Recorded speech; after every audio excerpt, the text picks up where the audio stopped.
generally PMs will stick to the 70% rule. They're only going to loan 70% of the after repair value of the property. So if the after repair value is $143,000 times 0.70, which we're fixing to get into the golden formula, but 70%, they could only loan $100,100, right? So call it $100,000.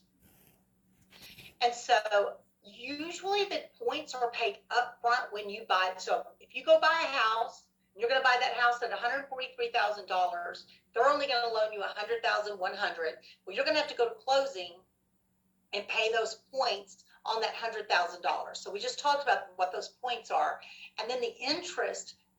The hard money lender is going to want to get a monthly check. Every month you're going to pay them interest. Private money lenders are split. Some want a monthly interest payment through the life of the loan, and some of them want to get it, are happy to get it all at the end. When you close on the house and pay them back, they take one lump sum of the interest. So that is always negotiable. You have to find out what they want to do. They will always have first lien position on your property. Private money lenders use their self-directed IRAs, savings accounts, 401ks, HELOCs, in order to have money to loan out, making a much larger return than it would be if it was just sitting there. And again, I already just went over that. They can make an 18% if they can turn that money twice a year. Okay. So that was the end of the other people's money. Sorry. Now we're going to move into the golden formula. Okay. And I'm going to tell you guys that even people in real estate investing that have been doing it don't necessarily. You think everyone would know this, but they don't. I have recently read something and they just kept saying, make sure you've got a 20% spread. Make sure you've got 20% spread. That's not a golden formula. That would be a struggle to be able to figure that out. The golden formula takes so much of the work out of analyzing a deal. And let me just assure you, when you get started, once the ball starts rolling, you will have deal opportunities all the time, constantly coming at you. When I say a deal, I mean that it meets the golden formula rule. It is an opportunity that you have to analyze in order to know if it is truly a deal. Because I don't want you doing anything that's not a deal. And a deal means it meets this formula. So let's go for it. The after repair value, the ARV, times 0.70 minus your repairs equals the offer, what you can buy the property for.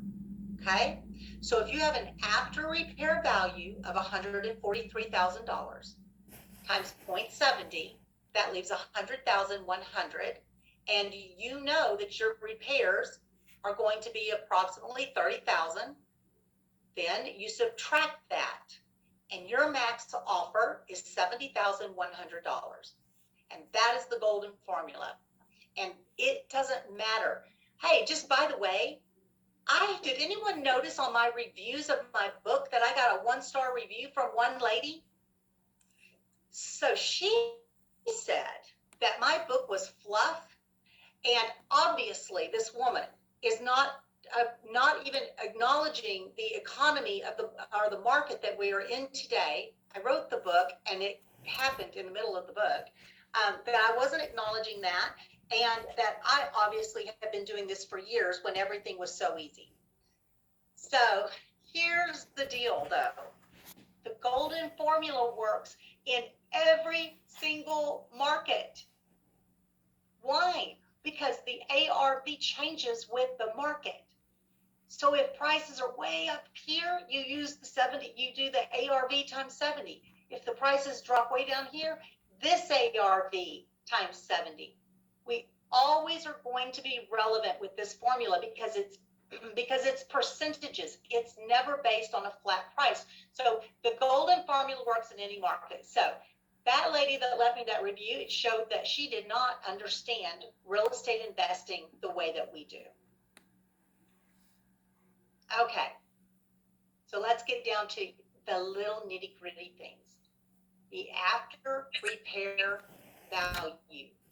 defined as what the property will appraise for after you repair and update it. So if I bought a house for $43,000, okay, it was worth $43,000. It was 75 years old. You could see daylight through almost every room. You could see through the floor. And basically I was paying for the lot and about $20,000 for the house. That's what it was worth. But the after repair value sold for $180,000. Okay, so what it is has nothing to do with after repair value. It's what it's going to appraise for when you get finished with it. That's the after repair value. Okay, now how do we figure out what it's going to be later?